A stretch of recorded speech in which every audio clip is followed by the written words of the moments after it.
ನಮಸ್ಕಾರ ಸ್ನೇಹಿತರೆ, ಎಲ್ಲರಿಗೂ ನಿಮ್ಮ ಅಡುಗೆ ಸಖಿ ಚಾನಲ್ಗೆ ಸ್ವಾಗತ. ನಾನಿವತ್ತು ನಿಮಗೆ ಮದುವೆ ಮನೆ ಶೈಲಿಯ ಶಾವಿಗೆ ಪಾಯಸ ಮಾಡೋದು ಹೇಗೆ ಅಂತ ತೋರಿಸಿಕೊಡುತ್ತೇನೆ. ಶಾವಿಗೆ ಪಾಯಸ ಮಾಡಲು ಬೇಕಾದ ಪದಾರ್ಥಗಳು: ತುಪ್ಪದಲ್ಲಿ ಹುರಿದ ಶಾವಿಗೆ 150 ಗ್ರಾಂ, ಸಕ್ಕರೆ 1 ಬೌಲ್, ಬಾದಾಮ್ ಪೌಡರ್ 3 ಸ್ಪೂನ್, ಅರ್ಧ ಲೀಟರ್ ಹಾಲು, ತುಪ್ಪದಲ್ಲಿ ಕರಿದ ಗೋಡಂಬಿ, ದ್ರಾಕ್ಷಿ, ಏಲಕ್ಕಿ ಪುಡಿ ಸ್ವಲ್ಪ. ಒಲೆಯ ಮೇಲೆ ಒಂದು ದಪ್ಪ ತಳ ಇರುವ ಪಾತ್ರೆಯನ್ನಿಟ್ಟು ಅರ್ಧ ಲೀಟರ್ ಹಾಲನ್ನು ಹಾಕಿಕೊಳ್ಳೋಣ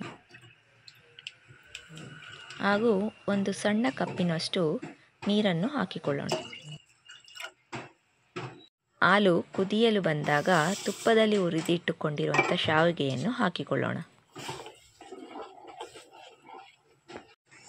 ಶಾವಿಗೆ ಈ ರೀತಿ ಬೆಂದ ನಂತರ ಇದಕ್ಕೆ ಸಕ್ಕರೆಯನ್ನು ಹಾಕಿಕೊಳ್ಳೋಣ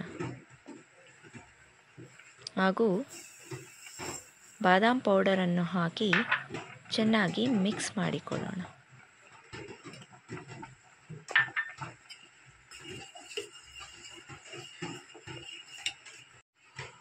ಸಕ್ಕರೆ ಎಲ್ಲ ಕರಗಿ ಒಂದು ಕುದಿ ಬಂದ ನಂತರ ದ್ರಾಕ್ಷಿ ಗೋಡಂಬಿಯನ್ನು ಹಾಕಿ ಏಲಕ್ಕಿಯನ್ನು ಹಾಕಿಕೊಳ್ಳೋಣ.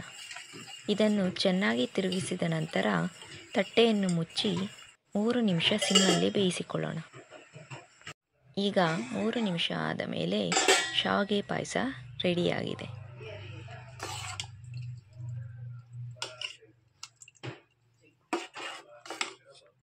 ಈಗ ಮದುವೆ ಮನೆ ಶೈಲಿಯ ಶಾವಿಗೆ ಪಾಯಸ ಸವಿಯಲು ಸಿದ್ಧ.